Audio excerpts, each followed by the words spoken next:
Mi querida familia de EWTN y Radio Católica Mundial, un saludote en el nombre de nuestro Señor. Nos vamos ya rápidamente a la ciudad de Guatemala, en ese precioso país Guatemala, donde tengo el gusto de por primera vez contar con la presencia de Clemente de León, conferencista internacional, y de que vamos a hablar más de otros asuntos en los cuales está involucrado. Entre ellos, para adelantar un poco, él es fundador de Balboa Sur Consulting Group, Tic Tac Talk Foundation, y está envuelto en algo que va a ser un tema importantísimo para nosotros, lo que es la ciberseguridad. Clemente, muchas gracias por estar con nosotros aquí en EWTN y Radio Católica Mundial. Muchas gracias por la invitación, gracias por abrirnos las puertas de su audiencia y aquí estaremos, por supuesto, para comentar sobre todos estos temas. Bueno, le va a dar mucha desilusión a los guatemaltecos que nos están viendo, porque aunque tú resides en Guatemala, tú no eres nacido en ese bello país, sino eres nacido en otro bellísimo país. Cuéntanos en dónde es que Clemente vino al mundo. Muy bien, gracias. Yo soy panameño, nací en un pueblito en Panamá llamado Pocrí, muy cerca de la playa. Ahí viví hasta los 18 años con mis hermanos, con mis padres, con mis primos. Y ya a los 18 años yo me mudo a Guatemala y a partir de ese momento pues vivo acá en Guatemala y pues también soy guatemalteco de corazón para no dañar las ilusiones de la audiencia guatemalteca. Gracias por ponerle ya un remedio a esa herida de los guatemaltecos. Es guatemalteco, nacido en Panamá, pero de corazón guatemalteco, además familia también en Guatemala, de la cual vamos a hablar. Clemente, antes de que hablemos en ese importantísimo ministerio, trabajo en el cual todo estoy envuelto, cuéntanos un poco de ti. Ya nos narraste que eres de una familia. ¿Cuántos son de familia? En fin, háblanos un poquito de ti, de tu infancia, de tu juventud, en fin, un poco de Clemente. Excelente. Bien, yo vengo de una familia numerosa, éramos 7 hermanos y unos 80 primos, vivíamos todos en la misma calle. Wow. Para los cumpleaños no necesitábamos invitar a nadie, con la familia era suficiente. Somos católicos. Desde pequeño me gustó todo el tema de la iglesia, fui sacristán varios años. Cerca de mi casa había un noviciado claretiano, entonces convivíamos con los seminaristas todo el tiempo. Los fines de semana nos íbamos al seminario, al noviciado, a jugar básquetbol con los novicios. Pertenecíamos al grupo juvenil. El grupo juvenil era muy importante para nosotros. En ese grupo crecimos, en ese grupo nos formamos. Y creo que ahí fue donde poco a poco yo fui descubriendo en mí esa vocación después para entrar a la vida religiosa con los hermanos de La Salle, donde estuve ya 6 años, ¿no? Y ahí ya me formo a nivel de psicología, recibo formación teológica, saco un profesorado en ciencias religiosas, y es lo que ahora pues ya me permite como adulto colaborar con la iglesia en la pastoral, ¿verdad? Ajá. Voy a echar la máquina del tiempo para atrás un poquito. De estos 7 hermanos, ¿en qué lugar tú te encuentras en esa familia hermosa de 7? Bueno, yo soy el tercer hermano. Hay 2 hermanos primero, una ya falleció, y luego hay 4 hermanos después de mí, que ahora pues ya todos son profesionales en diferentes áreas.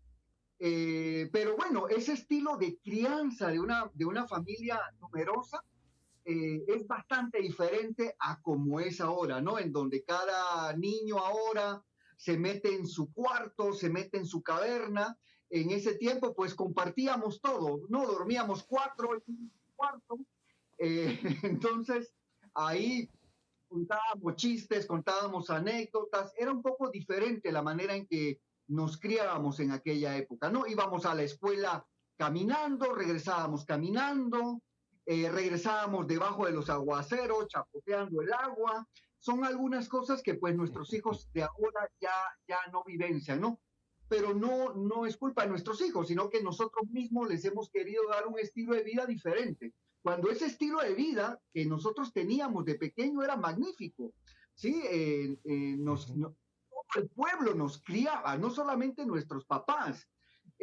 Un día almorzaba con una tía, otro día cenaba con otra tía, y así íbamos creciendo en aquella época de una manera muy sana, de una manera muy feliz, con tíos, con abuelos, con amigos.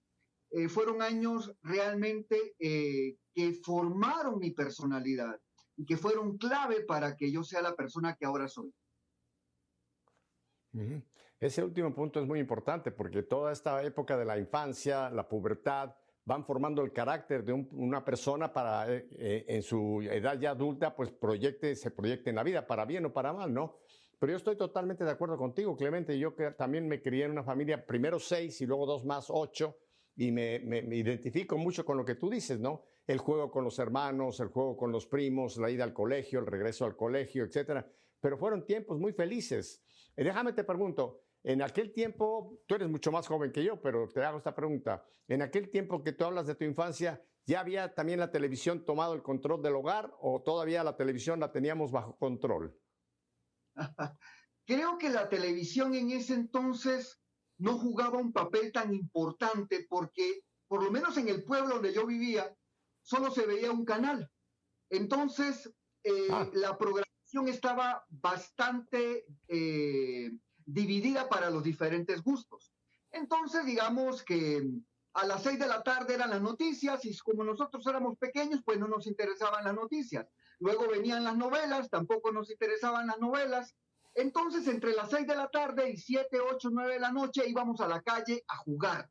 Entonces, en ese tiempo nos colocábamos debajo de un poste eléctrico y ahí jugábamos diferentes juegos de correr, de brincar, de saltar. Entonces la televisión no nos consumía mucho, ¿sí? Además mirábamos que Chapulín Colorado y de repente aparecía Topollillo y nos decía a la camita y todos los niños para la cama. Y luego de eso venía otra vez las noticias, luego el himno nacional, y después del himno nacional unas franjas de colores, ¿verdad?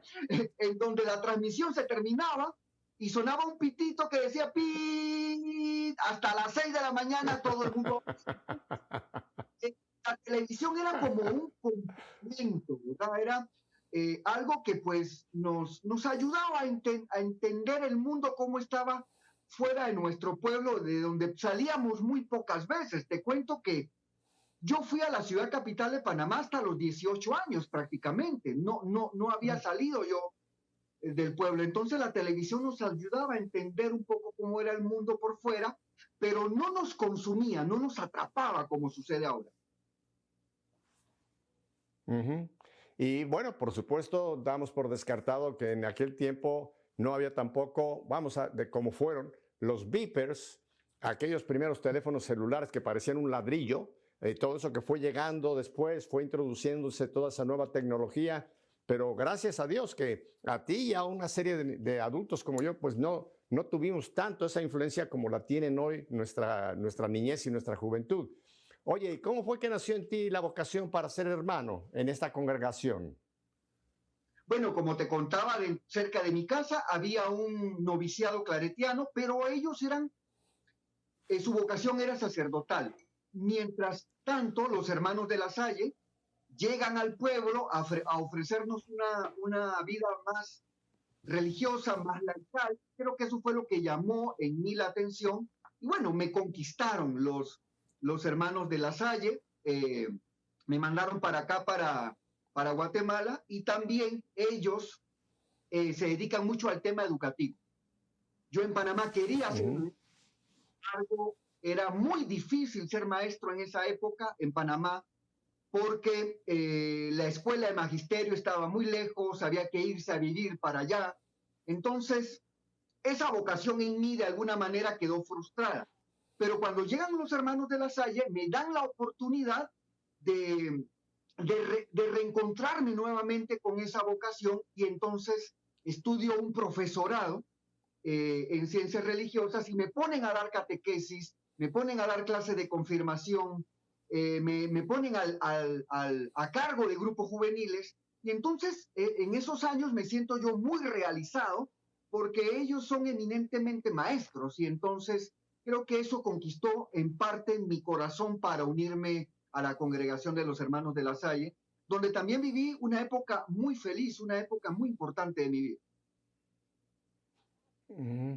¿Y qué evento ocurre que tú sientes que hay un cambio en tu vocación o en el llamado que tú sientes para tu vida? ¿Qué te hace dar ese paso de salir de la congregación e integrarte nuevamente al mundo secular, digámoslo así? Bueno, yo creo que como en un matrimonio, como que hay un momento en la vida donde llega la rutina y le cuesta a uno como que encontrar nuevamente la pasión. Yo creo que la vocación siempre la tuve, de ser hermano, la tengo todavía, ¿verdad? Y por eso es que estamos y seguimos comprometidos con muchas cosas en la pastoral de la iglesia. Éramos muy jóvenes, Pepe, éramos muy chicos. Yo entro a los 18, me salgo a los 24. Mis formadores, los que estaban a mi cargo, era también gente muy joven, gente que en ese tiempo tenía 34, 35 años, que estaba a cargo de los formandos, y creo que faltó un poco de experiencia por parte de ambas partes, por parte de los formandos, por parte de los formadores, para manejar la crisis. Creo que no hubo capacidad para manejar la crisis de ambas partes y bueno, en algún momento la solución que yo miro es salir e integrarme a la sociedad como un laico y bueno, empiezo un proceso un poco complejo, ¿no? Porque al salir yo de la congregación, me siento como en el aire, ¿sí? Me siento en el aire y empiezo a tambalear en muchas cosas, ¿no? Y empiezo a tomar mucho con la bebida, mucho cigarro, mucha fiesta, una época de muchas parrandas, fueron varios años que estuve conviviendo, que estuve viviendo así un poco a la deriva, hasta que conozco a la que ahora es mi esposa y empiezo como a retomar nuevamente el camino y son muchos años después cuando regreso a la iglesia, porque al termino ese proceso de vida religiosa molesto, ¿no? Molesto con la iglesia. Y entonces pasan muchos años para que yo encuentre ese camino de reconciliación con la iglesia. Es cuando nacen mis hijos y que mi esposa me dice, bueno, ¿los vamos a bautizar o no los vamos a bautizar? ¿Verdad? Porque yo seguía teniendo ahí un malestar y entonces digo, bueno, vamos a bautizarlos y son mis hijos los que nuevamente me traen a mí a reconciliarme con la iglesia. Qué cosa más interesante, ¿no? Como en todas las cosas interviene Dios y el Señor estuvo esperando, seguramente tocándote por varios lugares, pero fueron los bebés, los hijos, los que finalmente hicieron que cayera pues esa barrera que tú habías colocado hacia la iglesia. Oye, y cuéntame, en esa vida pues que tú comentas de fiestas, de tomadera, etcétera, ¿cómo conoces a tu esposa y cómo es que deciden que pues queremos formar una familia? ¿Cómo fue ese encuentro, ese noviazgo o ese arrancar en la vida matrimonial, Clemente? Bueno, fue amor a primera vista. Un amigo mío se casa, un amigo mío se casa y él también era panameño, y me dice, tú eres la única persona que conozco acá en Guatemala, tienes que ir a mi boda. Yo no quería ir a su boda, entonces, bueno, me entra un poco de cargo de conciencia y digo, me voy a vestir, me voy a bañar, voy a la boda, llego casi a la fuerza a la boda y ahí me presentan a la que ahora es mi esposa, bailamos. En ese tiempo no había WhatsApp, no había nada para comunicarse. Después de la fiesta estuvimos como 15 días incomunicados, yo consigo de alguna manera su número de teléfono, la llamo y bueno, a partir de ahí estamos actualmente todavía casados, ¿verdad? Bueno, todavía y espero Dios que continúe ese matrimonio como a la reina de Inglaterra. Larga vida hasta que tengamos que partir de este mundo y después nos vamos a reencontrar allá arriba en el cielo. Oye, porque yo tengo una teoría, esta es mi teoría, así que si hay algún teólogo que la refuta, está bien. Yo creo que cuando hay un buen matrimonio, un matrimonio que realmente se han amado, han tenido pues lo que es, que ya no sean dos sino uno, cuando uno parte o la otra parte, yo creo que en el cielo nos vamos a reencontrar. Ya no será el mismo matrimonio que en la tierra, pero sí creo que podremos mantener ese amor ahora sublimado en la presencia del Señor. ¿No te parece? Porque hay muchos matrimonios que cuando hacen el voto matrimonial hasta que la muerte nos separe, hay muchos que yo lo he oído, cuando le dice él a ella o ella a él, oye, acuérdate que cuando la muerte nos separe, hasta ahí chiquito, ¿eh? Ya no me busques más. No, yo creo... ¿Tú crees que la muerte... Me uno Cuéntame. completamente a la teoría teológica. No creo que haya un teólogo que la pueda llevar. Ah, bueno, entonces, o sea, puedo vivir en paz. Una persona que tiene la formación que tú tienes, si me ha dado luz verde, puedo seguir siguiendo esa teoría. Mi esposa partió, ahora el 31 de mayo va a cumplir 5 años. Y pues yo tengo cada noche cuando me acuesto, lo último que ya, después de que hago mis completas, le digo a ella, tengo su foto ahí, le digo, un día menos para estar más cerca de ti. Y ahí va la cuenta. ¿Cómo es que se llama tu esposa? Se llama Lucía del Carmen. Bueno, yo creo que Lucía va a ver el programa, así que Lucía del Carmen, un abrazo muy fuerte. Algún día ojalá nos podamos conocer junto con Clemente. Y ahora otra pregunta. Cuéntanos un poco ahora de tus hijos. Cuéntanos un poco de esta prole que el Señor te ha confiado para que formes en ellos hombres y mujeres de Dios. ¿Cuántos tienes? Bueno, no son muchos, son 2. David tiene 19 años. Cuando era pequeño, él vivió un proceso médico muy complejo. Le realizaron 3 o 4 operaciones de estómago, 5 operaciones de estómago. A veces yo llegaba con él al hospital, los médicos me decían, si se tarda un minuto más, el niño se muere. Sin embargo, se recuperó. Actualmente está en su primer año de universidad, está estudiando aeronáutica. Mi hija Rocío tiene 15 años, está todavía en el colegio, está empezando sus clases virtuales. Este ya es su tercer año de clases virtuales, esperando que prontamente ya regresen a la normalidad. Acá la ministra de Educación de Guatemala hace 2 días acaba de anunciar que los colegios que quieran volver a las clases presenciales, pues ya pueden volver. Entonces, pues nosotros estamos con la esperanza de que ellos ya se puedan reintegrar a este proceso en sus colegios.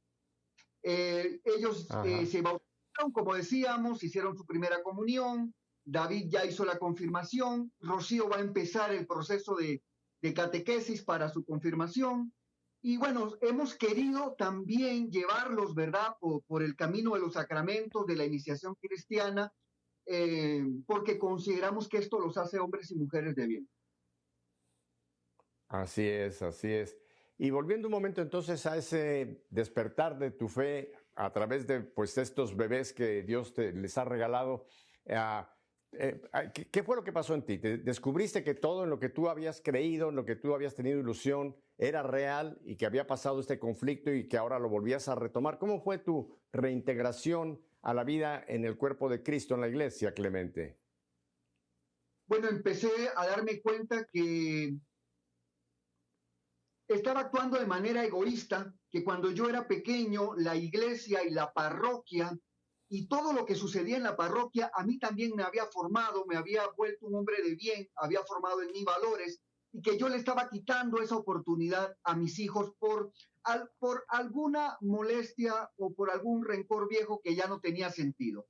Y entonces decido que mis hijos también tienen que tener esa oportunidad de reencontrarse con la iglesia, y también me permite a mí tener ese reencuentro, ¿no?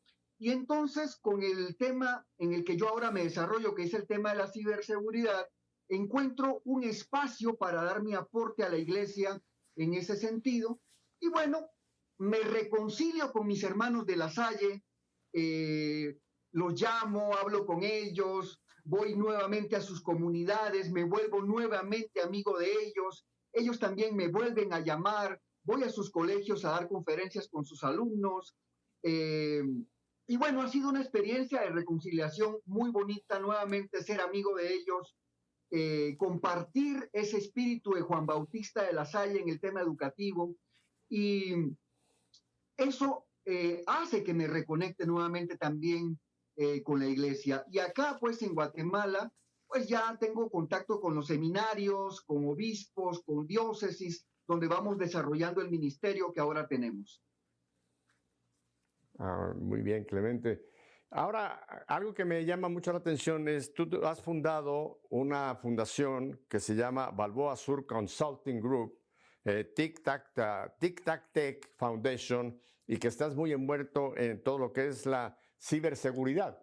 ¿Cómo tú, con la formación que recibiste con los hermanos, en fin, que era una formación diferente, cómo es que te empiezas a involucrar o cómo descubres tú esa vocación a toda esta tecnología o a todo lo que implica esa tecnología moderna a la cual tú ya estás completamente inmerso para poder ayudar a millones de personas? ¿Cómo viene ese cambio de enfoque hacia esta modernidad, Clemente? Bien, nosotros estamos en el área educativa desde hace 30 años, hace 20 años que yo fundo esta empresa que se llama Balboa Sur, una empresa que es una editorial y que es una empresa de conferencias también. Sin embargo, a partir del año 2012, a partir del año 2013, nosotros nos damos cuenta de que la tecnología viene con toda su fuerza, de que el iPhone, de que los smartphones, de que WhatsApp, de que Facebook, de que toda esta tecnología nos va a empezar a bañar como una ola y que si no nos preparamos, vamos a salir revolcados. No sé si te ha pasado alguna vez en el mar que te tira una ola y sales revolcado, todo raspado, lleno de arena, y nosotros dijimos que no nos podía pasar esto. Teníamos que subirnos a esa tabla de surf para poder entender esta tecnología, y es en el año 2013 donde nosotros, aunque seguimos en el campo educativo, hacemos un giro hacia la ttecnología y queremos entender qué está pasando en el mundo de los celulares para primero ayudar a nuestros propios hijos, ¿sí? A mis hijos y a los hijos de mis compañeros que están trabajando en mi empresa, porque los papás nos estamos quejando constantemente de que el celular los tiene cautivos, y entonces es ahí donde empezamos a meternos al mundo tecnológico, primero para apoyar a nuestros propios hijos. Pero nos fuimos metiendo y metiendo y metiendo tanto que ya no pudimos salir tampoco nosotros, y es por eso que actualmente pues estamos inmersos en el tema de la ciberseguridad pastoral y de la ciberseguridad escolar. Es interesante tu comentario porque esta ola que tú mencionas casi fue como un tsunami.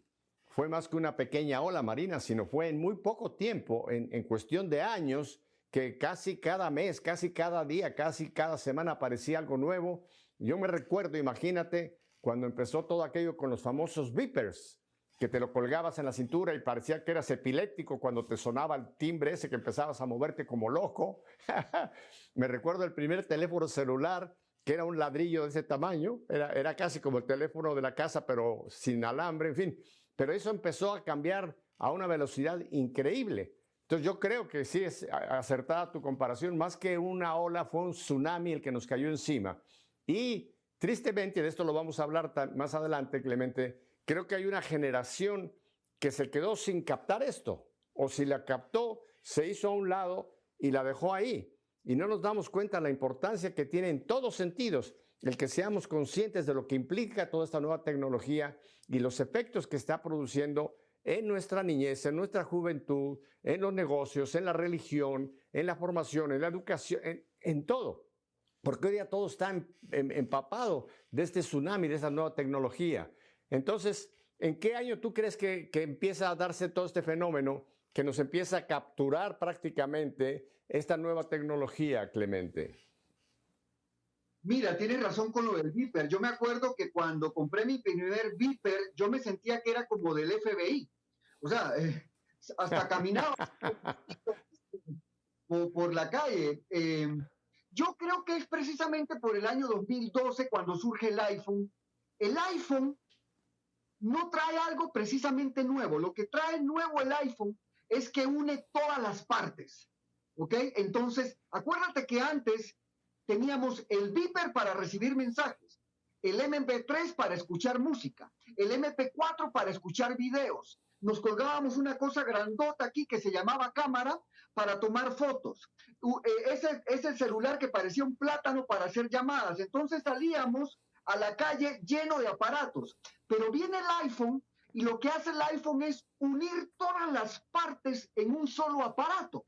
Y cuando se unen todas esas partes en un solo aparato, es que esto empieza a cambiar. Y junto con eso viene Facebook y viene WhatsApp y nos volvemos seres hiperconectados y nuestros hijos se vuelven seres sexoconectados. Y es a partir de ese momento en donde nosotros empezamos a meternos a estudiar esta fenomenología. Luego viene 2013, 2014, 2015, donde aparece en Instagram, aparece Snapchat y aparecen otras aplicaciones en donde los chicos se van subiendo a ellas con muchísima facilidad, pero a los padres de familia, a los abuelos, a los tíos, ya les va costando un poco.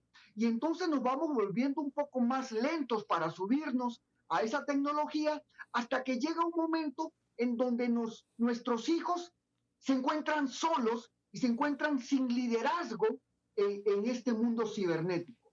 Digamos que para los años 60, para los años 70, criar a nuestros hijos era como una analogía de armar una mesa de 3 patas. ¿Sí? En los años 60, en los años 70, criar a nuestros hijos era como armar una mesa de 3 patas, donde una pata eran las necesidades biológicas, las necesidades físicas, comer, bañarse, etc. La otra pata eran las necesidades emocionales, por así decir, escucharlo si tenía algún problema, si tenía alguna dificultad, y la otra pata era la parte espiritual. Para nuestros abuelos de esa época de los 70 todavía era muy importante llevarnos a la iglesia. Pero ¿qué sucedió? Que viene el año 2000, viene el año 2010 y ese paradigma de esa mesa de 3 patas se rompe, cambia, porque hay una nueva pata que es el liderazgo cibernético, el liderazgo digital. Pero hay un problema, que los adultos que están criando niños en ese momento, en el año 2010, 2012, 2013, no se dan cuenta de ese cambio de paradigma, no se dan cuenta que esa mesa nunca más volverá a ser de 3 patas, esa mesa ahora va a ser de 4 patas. Y es el momento en donde nosotros, en nuestra oficina, empezamos a recibir papás que nos dicen: Clemente, es que yo le doy todo a mi hija, es que yo le doy todo lo que necesita, la llevo a la iglesia, pero se grabó un video desnuda y la mandó a las redes sociales. Entonces, ¿qué es lo que sucede ahí? ¿Qué es lo que empieza a suceder en el 2010, 2012, 2013? Que se cambia el paradigma de la crianza, en donde se necesita todavía un liderazgo físico, biológico sobre nuestros hijos, un liderazgo espiritual, un liderazgo emocional, pero los papás no se dan cuenta que ellos tienen que ejercer un liderazgo virtual, no se dan cuenta que tienen que ejercer un liderazgo digital, y entonces los chicos se quedan solos. A esto le vamos a llamar la orfandad cibernética. ¿Qué es esa orfandad cibernética? Donde nuestros hijos están en WhatsApp, están en Facebook, están en Discord, están en cualquier tipo de aplicación en sus teléfonos, sin el liderazgo de sus papás. Y entonces es primera vez en la historia de la humanidad, posiblemente, donde los niños están comiendo en la misma mesa con sus papás, pero están huérfanos, porque no tienen ese liderazgo virtual. Y no es porque nosotros como papás no lo hayamos querido tener, es que no nos dimos cuenta, como lo decíamos, que las cosas habían cambiado y no nos dimos cuenta de la importancia que esto tenía. Es importantísimo este tema y ahora lo vamos a profundizar en el siguiente segmento. Así que te interrumpo por un momento, Clemente. Vamos a estos breves mensajes, identificación de la planta, y volvemos contigo. No cambie de dial, porque ahora lo que usted va a escuchar en el siguiente segmento le va a abrir los ojos como quizá nunca los ha usted abierto. Volvemos enseguida.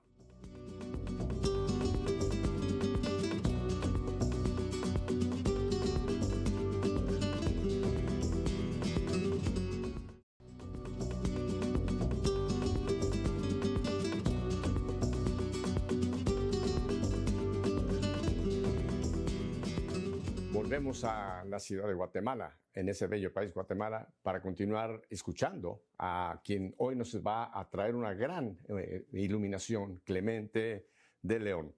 Clemente, tú has escrito varios libros.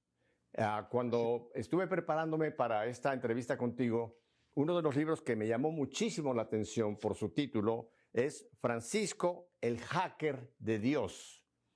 Cuando lo vi que tú habías escrito un libro, Francisco, el hacker de Dios, mi primera reacción fue, wow. Yo conozco muchos libros que se han escrito sobre Francisco, pero con un título tan sugestivo como Francisco, el hacker de Dios, no me lo esperaba. Y te tengo que confesar que ya me metí en el libro y estoy simplemente sorprendido de mi ignorancia en muchísimas de las cosas que tú presentas en este libro. Si nos pudieras describir brevemente cómo nace la idea de este tema, Francisco, el hacker de Dios, y explicarnos sobre todo esa palabra hacker, porque mucha gente piensa que a lo mejor es un insulto para Francisco. Así que vamos, ¿qué es este libro y qué quiere decir Francisco Hacker, el hacker de Dios, Clemente? Bueno, yo creo que cuando el Papa tuvo frente a él el libro, también creo que se extrañó. Se le vio en la cara que dijo, ¿esto de qué se trata, no? Entonces, la palabra hacker es una de esas típicas palabras que tiene mala fama, porque cuando escuchamos hacker, automáticamente pensamos en un sujeto que está en un cuarto oscuro, tratando de hackear las oficinas de la CIA, del FBI o de la Casa Blanca, ¿no? Sin embargo, cuando vamos a la etimología de la palabra, vamos al significado original de la palabra, hacker significa cortar, hacker significa poner un punto y aparte. Por eso es que al libro le llamamos Francisco, el hacker de Dios, porque cuando Francisco empieza este periodo papal, tiene que hacer un punto y aparte con lo que venía de antes y mostrarle una nueva cara a la juventud, mostrar una nueva iglesia, ¿sí? Entonces, también Francisco el hacker de Dios porque Francisco creo que es el único líder mundial que se ha metido de lleno con el tema de las redes sociales. No solamente para evangelizar, no solamente para llevar la palabra, sino para denunciar lo que está pasando dentro de las redes sociales con nuestros hijos. En octubre del año 2017, el Papa Francisco, junto con un grupo de expertos del mundo del Internet, de Google, de Yahoo, incluso de agencias de seguridad internacional, se juntaron en Roma para hacerse la siguiente pregunta. ¿Cómo podemos ayudar a nuestros hijos con todos los problemas con los que se encuentran cuando navegan en el Internet? Y es a partir de esa pregunta que hace Francisco donde nosotros decidimos escribir este nuevo libro. Te cuento que nosotros ya habíamos escrito 4 libros sobre redes sociales y yo ya no quería escribir más sobre redes sociales, quería escribir sobre otras cosas. Sin embargo, un día acostado en mi cama me vino el nombre de Francisco, el hacker de Dios, como un rayo. Me tuve que levantar de mi cama, tuve que ir a escribir el título y me quedé pensando que tenía que escribir un nuevo libro, pero que fuera dirigido directamente a la Iglesia Católica. Y por eso es que abajo el subtítulo también dice La parroquia ante los peligros de las redes sociales. Una persona me dijo, ¿y qué tiene que ver la parroquia con todo esto? Mira, le respondí yo, si miras la parroquia como un edificio de ladrillo y de cemento no tiene nada que ver, pero si miras a la parroquia como esa comunidad, como ese conjunto de familias, de seres humanos, de carne y hueso, que ahora estamos conectados a toda esta tecnología, pues te darás cuenta que tiene todo que ver.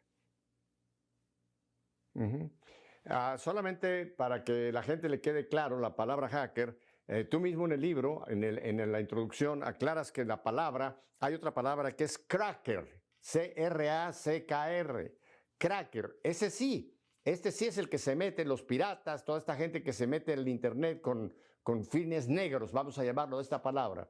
Entonces, que nos quede claro que hacker no es una mala palabra, es el que corta para empezar algo. Pero cracker es la otra palabra que es la que sí tiene pues connotaciones muy, muy, muy negras.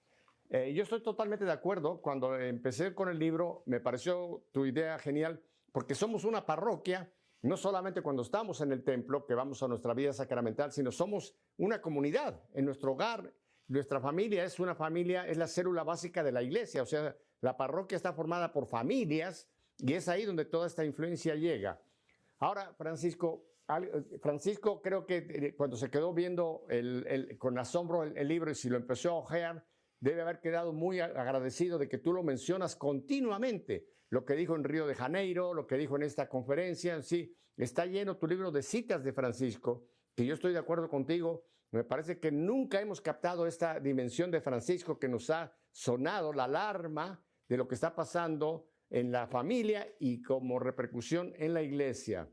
Clemente, hay varias estadísticas interesantísimas que tú presentas en el libro que no tenemos tiempo de analizarlas todas, pero tú mencionas de todos los niños que han consultado, de los niños, digamos, de 10 y más tempranos. ¿Tú crees que el 90 y pico % de los niños del mundo, ya no hablemos de Guatemala o de México o de Estados Unidos, todos los niños prácticamente poseen hoy día un teléfono? ¿Es correcto esto?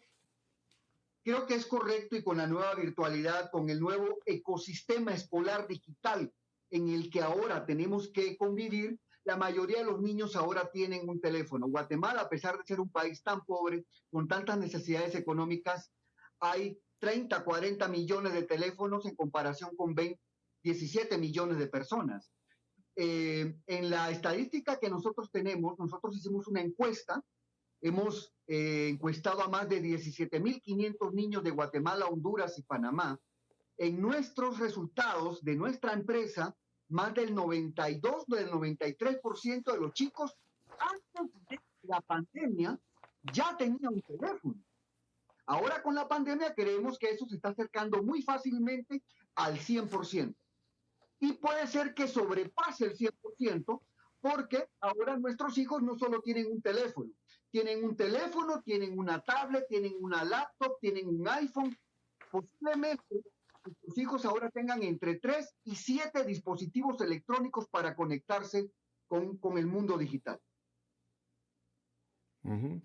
Y aquí es cuando hay como una especie de un abismo, porque creo que es real, entre lo que los chicos y las chicas están recibiendo o están compartiendo o están entrando en una interrelación con otros chicos y chicas, y por ahí sí entran crackers, ahí sí entran lobos disfrazados con piel de oveja, que les están realmente creando un mundo, aislándolos completamente.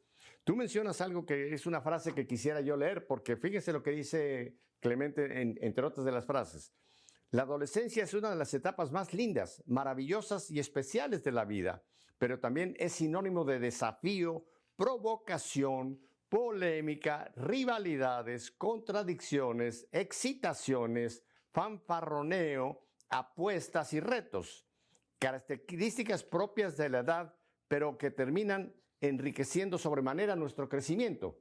O sea, todo esto que la juventud, y yo creo que vamos un poco más abajo de la adolescencia, yo digo la infancia, tienen toda esta serie de situaciones, de esta serie de emociones, de problemas que se están produciendo por ese contacto con esta nueva modalidad, este nuevo estilo de vida que es todo el Internet. ¿Es correcto esto, Clemente? Así es, creo que la adolescencia ahora más que nunca se ha vuelto importante para las nuevas generaciones. Además es demasiado larga. Cuando nosotros éramos adolescentes teníamos 2 o 3 años de adolescente y de ahí te volvías adulto y tenías que hacer algo con tu vida. Ahora la adolescencia empieza mucho antes, porque nosotros empezábamos a ser adolescentes a los 14, 15 años, ahora los chicos son adolescentes a los 10 años, pero a los 20, 21, 22, 23, 4 siguen siendo adolescentes. Entonces la adolescencia se volvió algo eterno dentro del hogar, en donde los chicos a los 9, 10 años ya tienen actitudes adolescentes, pero a los 22, 23 el chico en la casa se está comportando todavía como un adolescente, no porque yo lo diga, sino porque yo le pregunto a mis estudiantes a veces que son adolescentes, que estudian psicología, que estudian ingeniería en sistemas, a los 23, 24 años te sientes más adolescente. Yo me siento todavía más adolescente. Pero nos está costando mucho a los padres de familia saber llevar el liderazgo con esta nueva adolescencia y que es tan larga dentro de la casa. Uh-huh. Yo creo que después de este programa todo el mundo va a querer tener este libro, concretamente, porque es un libro diferente. Yo no conozco, mira que yo procuro estar al tanto de lo que va apareciendo, sobre todo que nos puede ayudar como iglesia. Y te felicito, Clemente, porque este libro realmente tiene un material incalculable e insospechado para sobre todo los padres o los educadores. Hay una parte donde tú haces un juego que dices la pregunta del sí o no. Y tú haces 20 preguntas acá. Yo reprobé la prueba, te lo tengo que confesar. De los 20 puntos que tú dices que uno puede poner 5 en cada punto, yo no pude con ninguno. Rápidamente solamente, y tú lo vas a explicar, les voy a hacer 4 preguntas, 5 preguntas a ustedes. ¿Has escuchado sobre el reto del borrador? ¿Has escuchado el reto del hielo y la sal? ¿Sabes en qué consiste el reto del desodorante? ¿Has escuchado el reto de la canela? ¿Conoces de qué se trata el reto del preservativo?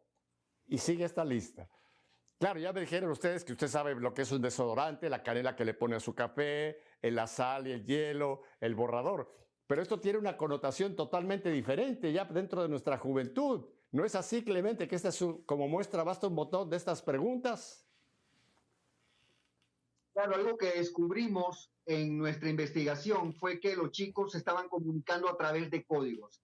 Esto de los códigos no es nada nuevo, lo diferente es la parte digital y que los chicos utilizan algún lenguaje propio que siempre ha sido algo de la adolescencia, no es de ahora, por los siglos de los siglos ha querido utilizar este lenguaje, pero ahora los chicos utilizan un lenguaje también en los teléfonos y en el mundo digital que, aunque el papá esté leyendo el mensaje de WhatsApp, no va a poder interpretar lo que el chico está diciendo. Porque, por ejemplo, un S1 significa cámbiame de tema, porque tengo a mi papá aquí en el hombro. S2, mi mamá está en la sala. Tienes que cambiarme de tema porque en este momento se va a acercar a mi teléfono.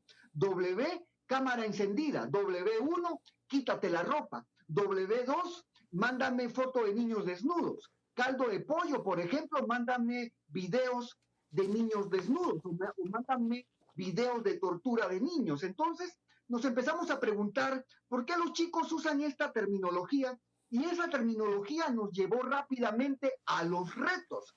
Esto que acabas de mencionar como el reto del borrador, el reto del hielo con sal, son modas que han acaparado el mundo virtual de nuestros chicos hasta ponerlos en peligro.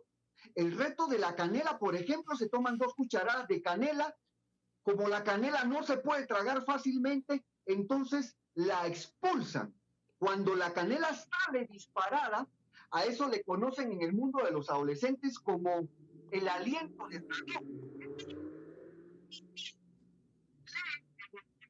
Leen el WhatsApp 7 años, de 8 años, la frase aliento de dragón y piensa que es una caricatura, piensa que es un video de YouTube, pero no, es un reto que lo puede poner en peligro.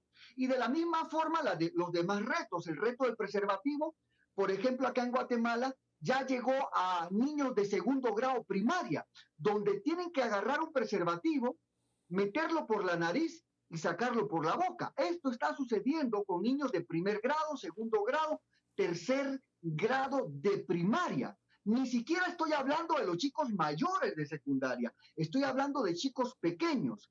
Y eso nos llevó a investigar y averiguar que estos retos, los chicos no se someten a estos retos simplemente porque no tengan nada que hacer, porque eso dicen los papás, es que los jóvenes de ahora no tienen nada que hacer. No, retos son proliferados por grupos peligrosos en las redes sociales.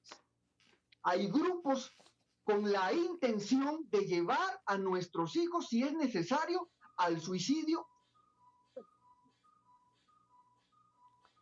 Clemente, algo que me gustaría que nos mostraras, que es otro de los muchos retos que tenemos, pero que me pareció cuando lo leí espantoso, ni me lo había yo imaginado, es el problema del cutting, del corte. ¿Qué está pasando con este reto del cutting entre nuestros chicos y chicas? Bien, el cutting es algo también bastante antiguo, no es algo nuevo. Lo nuevo con el cutting son las redes sociales, porque ahora los chicos encuentran cavernas virtuales donde se entrenan mutuamente para aprender a cortarse. ¿Qué es el cutting? El cutting son estos chicos que se autolesionan. Para autolesionarse usan diferentes objetos, usan vidrios, usan cuchillos, usan navajas, usan incluso lapiceros, pero ahora, con el mundo de las redes sociales, ellos han encontrado una forma de entrenarse mutuamente para aprender a lesionarse y para aprender a cortarse. A nosotros nos ha sucedido que en nuestras conferencias con papás nos han hackeado los cutting y en vez de aparecer nuestra transmisión, aparece una transmisión donde hay un niño cortándose como una manera de burlarse de nosotros y de decir, mira, nosotros seguimos diciéndole a tus hijos lo que a nosotros nos dé la gana. Ahora, esto es algo mucho más profundo porque cuando el chico se corta, cuando el chico se lesiona, el mensaje que está mandando es muy diferente al que nosotros los adultos creemos. Porque cuando uno se mete a los blogs de los cutting y empieza a leer y a profundizar, te cuento que hay blogs de cutting de 300, 400, 500, 700, hasta 900 páginas. Y cuando uno empieza a leer, se da cuenta que un chico más que lesionarse, lo que quiere es curarse. ¿Por qué quiere curarse? Porque lo que quiere curar es una herida emocional, lo que quiere curar es una herida instantánea, una violación que él no sabe cómo curar. Y como no sabe cómo curarla emocionalmente, entonces te lesiona físicamente. Porque esta lesión física sí la puede curar, sí se puede poner alcohol, sí se puede poner algodón, y es increíblemente tierno leer en los blogs de estos chicos cómo se tienen que curar con tanta ternura, con tanto cariño, con tanto amor. Hablan de sus heridas. Los psicólogos a esto le llaman proyección. Como yo no puedo curar mi herida emocional, la herida de mi corazón que me dejó la persona esa que me abusó, que me violó, entonces proyecto esa lesión emocional en mi cuerpo, en una parte de mi curar. En el mundo de las redes sociales se les conoce como cutting, se les conoce como self-injuries y se les conoce como príncipes o princesas. Hay tanto material que yo quisiera que compartieras, pero el tiempo se nos está yendo rápidamente. Algo que también capté en tu libro, que ya esto sí lo había oído, el índice de suicidio que se está dando entre nuestra juventud es alarmante. ¿Por qué están estos jovencitos llegando a esta última instancia que incluso hay páginas que les enseñan cómo ahorcarse, cómo matarse? El índice de suicidio está ahí. ¿Qué pasa con todo esto, Clemente? Sí, es muy interesante lo que mencionas del cibersuicidio. A nosotros acá en Guatemala nos han llamado de algunos municipios y de algunos departamentos, incluso alcaldes, magistrados, obispos, a que vayamos a conversar con los chicos, a que vayamos a conversar con los niños, porque el índice de suicidio es muy alto, pero también el índice de cibersuicidio. ¿Qué es el cibersuicidio? Es cuando los chicos entran al Internet y encuentran páginas para suicidarse bien. Yo sé que esto suena bastante feo, suena hasta irónico, sobre todo porque nos están escuchando en algún momento familias que están pasando en este momento por una situación de suicidio dentro de su casa, y escuchar esto de que hay páginas en el Internet para suicidarse bien, suena un poco grotesco, suena un poco fuera de toda lógica, pero es real. Existen estas páginas donde los chicos tienen que seguir paso a paso los lineamientos, y si se suicida bien, al día siguiente incluso hasta les ponen una medalla virtual en sus redes sociales por haberse suicidado bien. El abandono familiar, la soledad de los chicos, la falta de sentido en la vida ha llevado a nuestros hijos a ser presa fácil de estas páginas de cibersuicidio, en donde hasta con una corbata hasta con una corbata se terminan suicidando en su propia casa.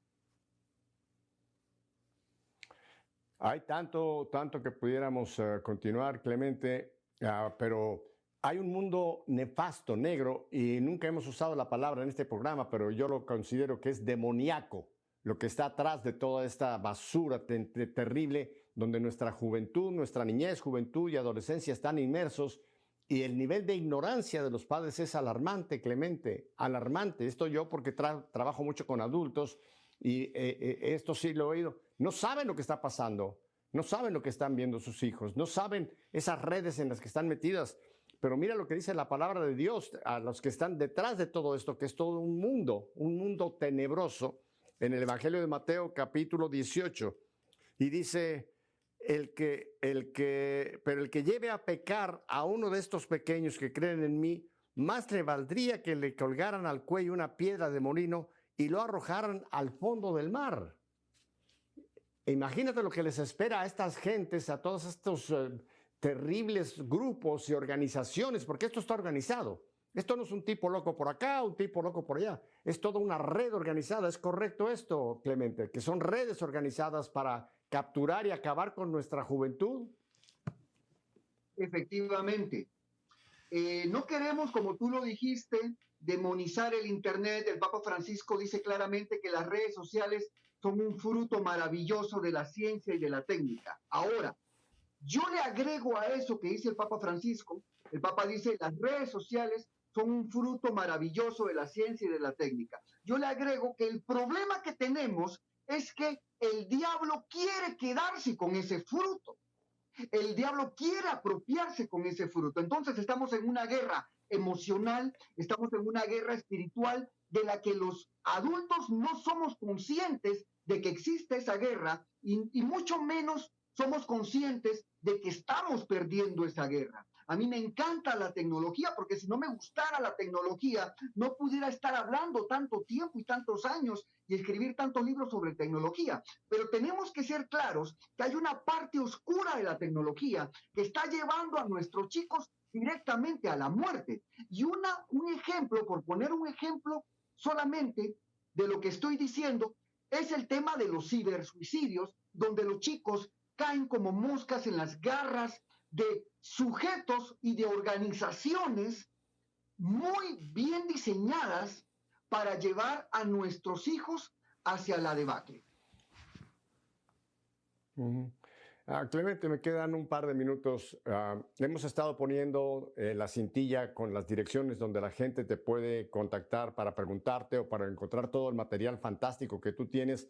Pero yo quisiera que tú, para la gente de radio, porque hay mucha gente que nos está escuchando por Radio Católica Mundial que no tiene la imagen, ¿cuáles son las puertas o los contactos más fáciles para la gente que quiera contactarte, Clemente? ¿Nos los puedes tú narrar ahora? Claro, mucho gusto y muchos saludos a todos los que nos escuchan por radio. Pueden encontrarme en Facebook como Clemente de León. También me pueden encontrar en Instagram como Clemente de León. La empresa que dirijo se llama Balboa Sur. Y los teléfonos de la oficina son 502, que es el código de Guatemala, 502, y el teléfono 49 18 82 58. O sea, Facebook Clemente de León, todo juntito, como se escribe en todas estas páginas. ¿Cuál es el otro Instagram también, Clemente de León? Igual, Clemente de León.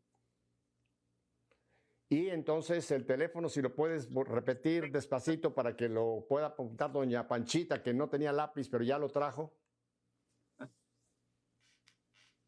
¿Cómo? No lo escuché. El teléfono. Repito el teléfono. Si me puede repetir el teléfono despacito. Repito el teléfono 502 49 18 82 58. 502 49 18 82 58. Tenemos un diplomado que se llama un diplomado en pastoral de la ciberseguridad para las diferentes parroquias, para las diferentes iglesias. Ahí pueden solicitar un poco más de información. Me dicen que en el teléfono que tú nos diste también lo pueden contactar por WhatsApp. pueden llamarte a través de WhatsApp con ese teléfono que nos acabas de dar. Clemente, yo estoy seguro que quizá muchos obispos o párrocos o profesores de escuela tengan interés de contactarte, así que te va a caer un chorro de llamadas. Clemente, no te digo adiós porque me gustaría en un futuro volverte a tener, porque es un tema del cual apenas hemos sacado un poquito, pero hay mucho más que vamos a compartir. Así que muchas gracias, Clemente de León. No me despido de ti y a ustedes, mi familia. Si Dios nos concede una semana más de vida, ahora que hemos abierto los ojos, nos volveremos a ver para seguir haciendo que nuestra fe pase a ser vida. Hasta la próxima semana. Bendiciones. Muchas gracias.